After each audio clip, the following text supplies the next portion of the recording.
first the map, because it'll make a lot more sense. Because where is she? Where is she? Where is she? This map here. Right. So you can get some sort of reference of where we are on the map. There's a lot of stuff going on. Share screen. Here we go. Right. So this is Valletta, right?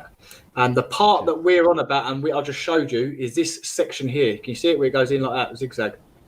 That's the bit there that we're walking in. So the bit that you said, and it had all the 5 stories, is actually where my fingertips are here.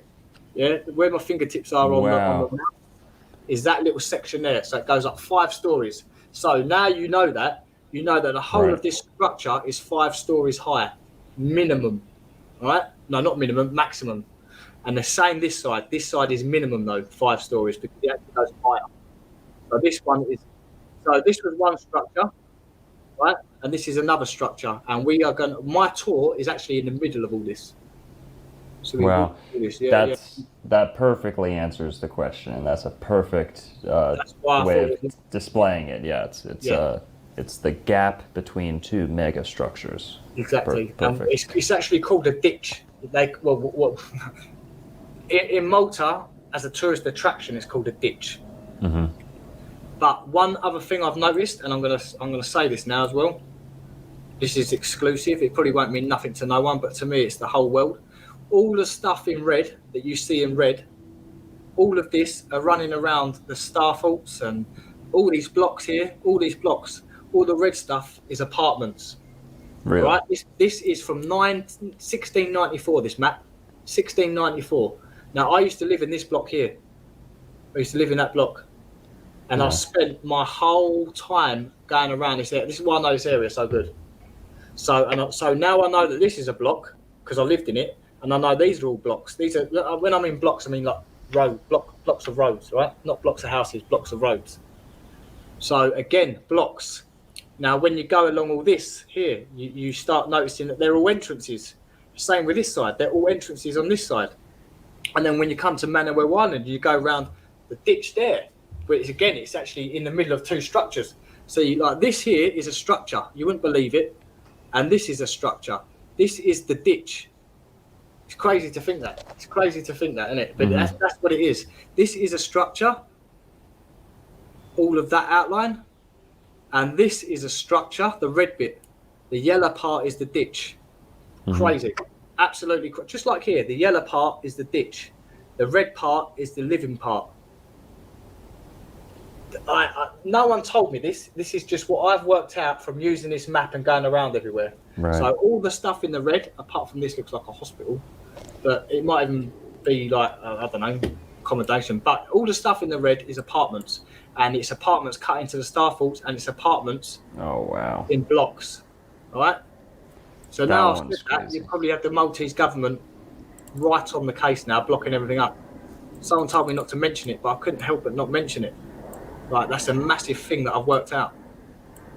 But I don't know what the green stuff's about. This is the other thing. Like, what's the green about? I think that my guess would be that's earthworks. Yeah, like growing vegetables, maybe. Yeah. All that. Yeah, just like yeah. So that's usually how the bastion forts are painted in Florida. Is the outer layer is pretty much just dirt that's replicating the same shape as the fort. Just outer, you know. And another thing I'll point out, these parts here that look like arrows, these parts here are so big, and I'm going to show you them in a second, right? These parts. Right. So just remember them arrow-looking bits. Bastions. Yeah. Yeah. Yeah. So we've gone inside. We're inside now. Oh, sorry, mate. I ain't sharing the screen anymore. Here we go. Share that. Honeycombed Island. So now we're inside part of that structure. I think I'm on the 5th level, all right? So I've managed to get in here. I'm like a little sewer rat, mate. I get in these places like that. A sewer rat. Yeah. So I'm in, right? And you can see, look, the bars have been bent up, like it's been blocked up previously. And another thing is, let me just this footage, right? It's not the best because I've come in here and I'm absolutely petrified. I'm so scared. Like, I don't even know what to expect when I'm in here. So I thought I'm never going to be able to come in here again, so I just filmed it while I went in there to have a look. So this is what the footage is. I'm going back in there within the next week to do a full-on film. Let me show you. Right, this goes. I'm so scared. Look, so look. You're gonna get eaten by a reptilian one day going down. Mate, this is one of my fears, mate. This is one of my fears. Like, I can just imagine like reptilian hands on this wall, like a couple of red eyes looking at me. I'm like, oh my god! But that's the thoughts that go through my mind when I'm in these places, mate. That is so anti-Semitic. I can't believe you'd say that. What's that? Just joking.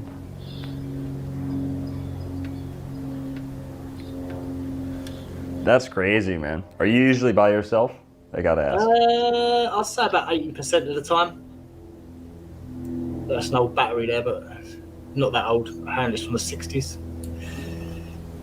So like, I'm so scared, I don't even want to turn this corner. That's how scared I am. Yeah, man, I don't like caves. I'm not a cave guy. Nah, but this is a 5-story complex, and I'm in at the top floor. Look, cart ruts, like train down there. I'm like, oh my god, what is going on? And another thing is, it's like they're cleaning this up in here for a tourist attraction. Because watch, again, this is all in the limestone, all of this. And again, you can. Oh, don't worry about it for now. But I can see, like, I've trained my mind now and my eyes to see where it's been cast on top of each other. Right. Does that look like iron sheet in there, by the way? Because basically, when parts of this fall down and it looks rough, it exposes the iron sheets. Wow. Yeah. And it's so weird. You have the block right there, and then the geopolymer tunnel, or the carved out tunnel, whatever it is. It's look. Can you see that? Can you see that? Yeah. That's an iron sheet, you say? Yeah, iron sheet, and they come in triangles and squares.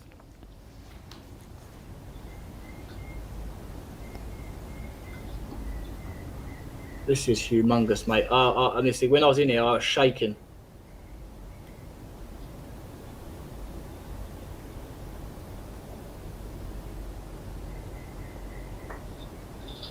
And another thing is, when I went into a fort a few years back, I went into a place called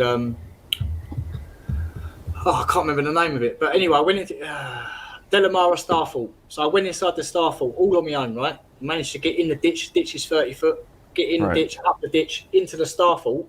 I get into a part like this, and I go past one of the infrared alarms. Man, have you ever been in somewhere when an alarm goes off and you're on your own? You were in a place like this, and they had an alarm system? Oh, mate, it went off. Mate, I have never jumped out of my skin and got out somewhere. Look, this guy, look at this going down. Jesus. Yeah. That's insane. I was going to ask, you touched on that, it made me think. I was meaning to ask you, and feel free to dodge this question. How many of these places do you have to sneak into? And how many do you think would you say it's illegal to be where you are? Or phrase that however you want to. I don't think it's illegal. I don't think I'm breaking any laws whatsoever.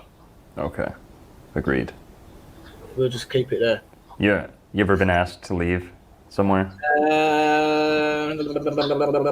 Everywhere I've gone, no one's been there. True. Actually, do you know what? I've been in some places. Let me pause that a minute. Look at that. God, that's ironic. I've been in some places where they've had illegal immigrants sleeping in bed. Oh my God. Yeah, I went into one place. I see the same geezer twice, and he asked me for a cigarette twice. I was like, "Bro, you asked me last time. I ain't got nothing." It was mad because I was walking through some like derelict bit of place like this, and all of a sudden, some guy, he was laying on the floor amongst all the rubbish, and just sat up like that. And he's going, "Hey, bro, you got a cigarette?" I was like, "Nah, mate, sorry." Twice I see the geezer. Jesus. Surprised he hasn't been eaten yet. Yeah, well, he might have done. Might have now. Probably doesn't taste that good. Yeah. But look, it's just phenomenal. Like, again, I didn't explore this place properly because I'm scared. Look at the way I'm turning corners. I'm so scared. Like all that I can think of when I'm down here is what's behind me because it's pitch black, and two, is there a reptilian on the corner? Look, now you can see that I'm scared, and I'm like, no, I'm getting out of here. Watch how quick I go up these stairs.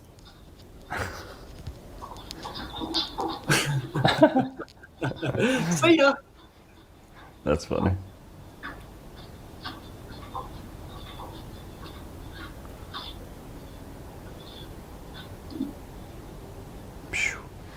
It's humongous, isn't it? That's insane. And it's all, I mean, half of that is cinder block. Well, there, right there, you see where the cinder block starts. Yeah, well, this is what I think they were doing, mate. I think in World War One, pre-World War One, and I think World War Two was the last nail in the coffin. They spent their time dismantling, rearranging, and making this fit to the narrative, this area. That's why this bit's blocked off, and it's not a tourist attraction, because it's nothing to do. It won't fit the history books, basically.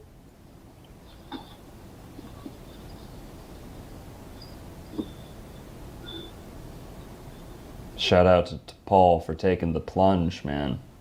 Going in deep.